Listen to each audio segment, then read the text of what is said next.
Hello, my beautiful muses. Welcome back to the Modern Muse channel. I'm just going to go ahead and get straight into today's topic. Now, I don't know about you guys, but I have seen enough content about femininity to last me a lifetime, or maybe even two lifetimes. And while I love that some women are showing others the way, I think most of the advice is tailored to one specific type of feminine archetype. So that's the dainty, soft spoken, receptive, supportive, submissive type of woman. And most of the time, nine times out of 10, it's centered around men, how to attract provider man, how to attract a quote unquote high value man, how to not be too intimidating, how to not bruise his ego, how to make him feel like he's the man. So you have to do this, you have to do that. And honestly, we don't talk enough about the women who God has called to be the hunters, the women who hustle for the lifestyle that they want, who sacrifice to break generational curses, who speak up, who aren't afraid to take charge. These are the type of women that I call alphas. When you think of the word alpha, whether you're talking about a male or female, it refers to the highest ranking individual in a social hierarchy.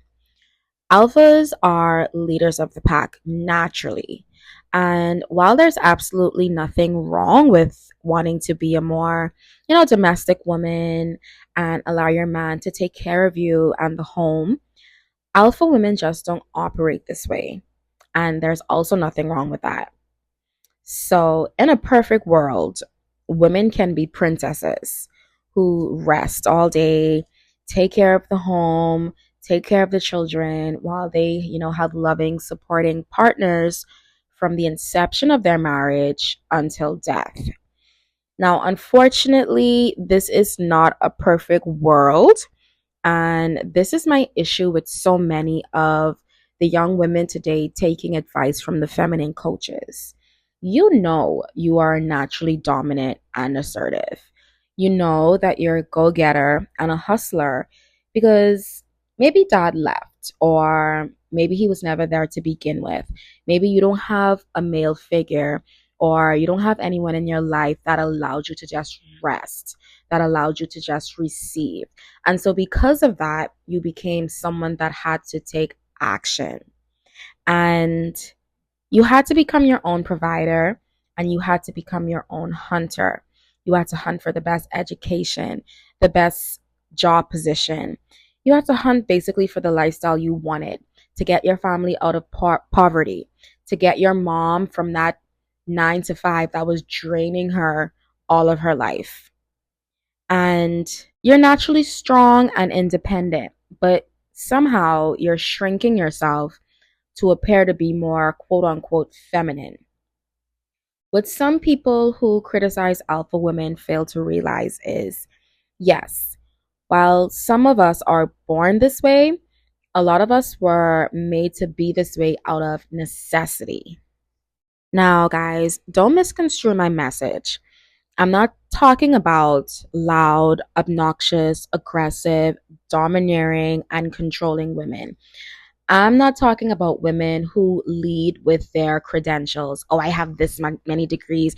I have this. I make six figures a year. I'm not talking about those type of women that make their accomplishments their personality. That is very much unattractive. It is a turnoff, not just for men, but for other women as well, because it shows that you have no personality other than your accomplishments. I am talking about someone that chooses to control their own destiny, someone who takes control of their own life and carries themselves with poise and integrity, someone that has purpose and walks in it. And as a society, we tend to focus on the damsel in distress archetype when it comes to talking about femininity. And like I've said before, There's nothing wrong with that. If that's who you truly are, if it's who you truly are. But I think some of us are performing, and alpha women don't shrink for anyone. There are lots of men that, and I'm not saying that this conversation is just for men, but I'm just saying a lot of women shrink themselves for men, knowing that they are alpha women.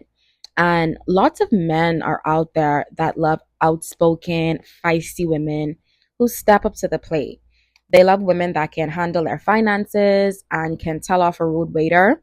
Have you guys ever seen on social media when the guys are like, I'm too scared to say anything, but my girlfriend is going to tell the waiter my food is too cold or the order is wrong.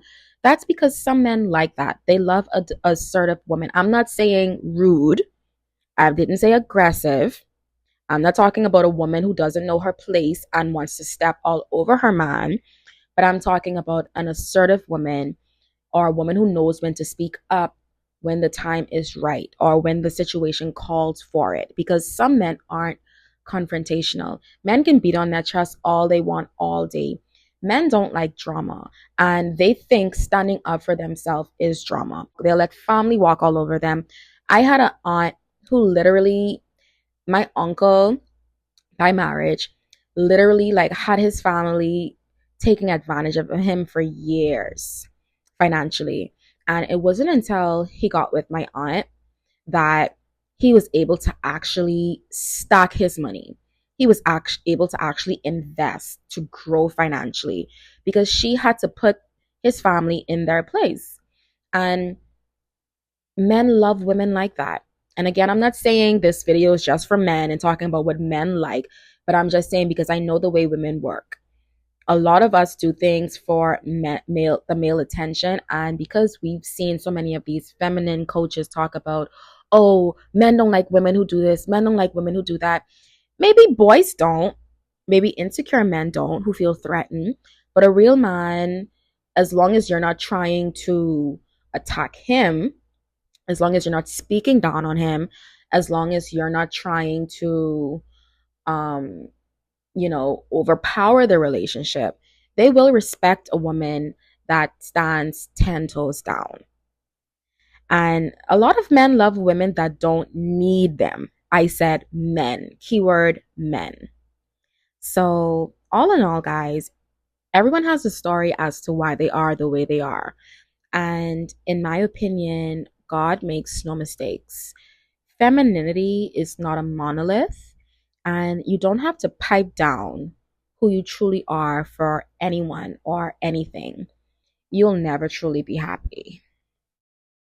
I'm going to do a part two to this video, and I want to dive into the psychology behind the alpha woman and why a lot of us, because I do consider myself to be an alpha woman. I'm a Leo. I feel like most Leo women are alpha women, but that's neither here nor there. I'm not going to get into that. But yeah, I'm definitely going to do a part two and dive into the psychology behind it because, well, yeah, some people are born like that, but a lot of us, like I said in this video, I touched on it briefly, a lot of us had to become that because of a necessity for it. A lot of us had to be our own fathers. A lot of us had to be our own big brothers. And a lot of us, I know this is going to sound weird, but a lot of us had to be our mother's husbands, especially if you grew up in a single parent home where dad left, he walked out, he died. And your mother was the type of woman that was more, and I'm not saying anything is wrong with it again for the sensitive people. Your mom was maybe that type of traditional woman that was more, docile and was just used to everything being taken care of. So she didn't know, to step up to the plate. So you had to do it. And I think that's very interesting.